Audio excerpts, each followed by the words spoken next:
மதுரை வைகை ஆற்றில் நீர்வரத்து அதிகரித்திருப்பதால் இரண்டாவது நாளாக தரைப்பாலங்களுக்கு தடை விதிக்கப்பட்டிருக்கிறது. அண்மை செய்தியாக பார்த்து வருகிறோம். இது தொடர்பான விவரங்களோடு செய்தியாளர் ஹரிகிருஷ்ணன் களத்திலிருந்து இணைகிறார். ஹரிகிருஷ்ணன், விவரங்கள்.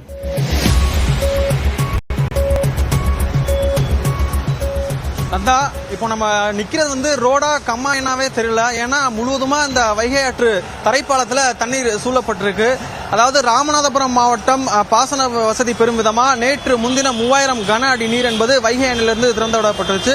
இந்த நீர் என்பது நேற்று முன்தினம் இரவே மதுரை மாநகர கடந்து செல்லக்கூடிய இந்த வைகை ஆற்று படுகையில இந்த நீர் என்பது முழுவதுமா வர தொடங்கிருச்சு.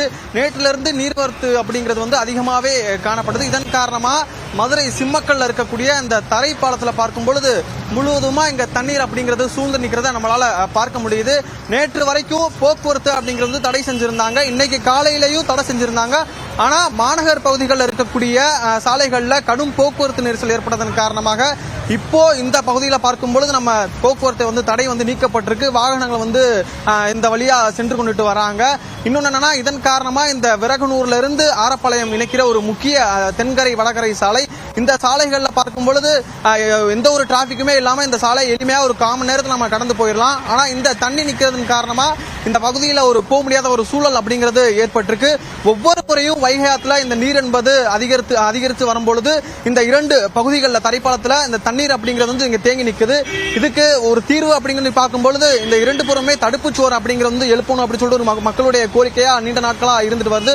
இன்னொன்னு, இந்த நீர்வரத்து அதிகரிப்பின் காரணமாக இந்த படர் தாமரை அப்படிங்கிறது முழுவதுமா இங்க வளர்ந்திருக்கு. அதையும் அகற்றணும் அப்படின்னு சொல்லிட்டு ஒரு மாநகராட்சி சார்பில் இருந்து ஒரு கோரிக்கையை மக்கள் தொடர்ச்சியா விடுத்துட்டு இருக்காங்க. நம்ம இங்க மக்கள் இருக்காங்க, அவங்ககிட்ட நம்ம தொடர்ச்சியா பேசலாம். ஆனா இந்த தண்ணி அப்படிங்கிறது எவ்வளவு நேரம் இங்க நிக்குது? உங்களுக்கு எவ்வளவு பிரச்சனைகள், எவ்வளவு சிரமங்கள் இருக்கு சார்? தண்ணி 4 நாள் ஆகுது. இது போக்குவரத்து இடைஞ்சலா இருக்கு.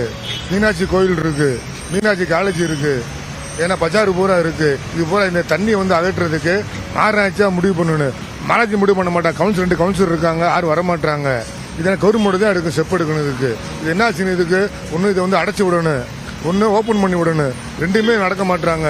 என்னாச்சு நீங்களே பார்த்தீங்களா? இப்போ நீங்களே பார்த்தீங்களா? பூரா போக்குவரத்து பூரா இடைஞ்சலா இருக்கு. சில ஆளு பூரா கீழே விழுகுறாங்க. டூலரில் வர்றவங்க பூரா கீழே விழுகுறாங்க. பொம்பளை புள்ள பூரா வர்றாங்க, வேலையை பூரா வர்றாங்க, கீழே விழுகுறாங்க. அவங்க பூரா தூக்கி விட முடியாது அந்த இடத்துல. நாங்கள் அவங்க போலீஸ் இருக்காங்க, அவங்க பாதுகாத்தான் செய்வாங்க. இது யார் முடிவு எடுக்கணும்? கருமோடு தான் முடிவு எடுக்கணும்.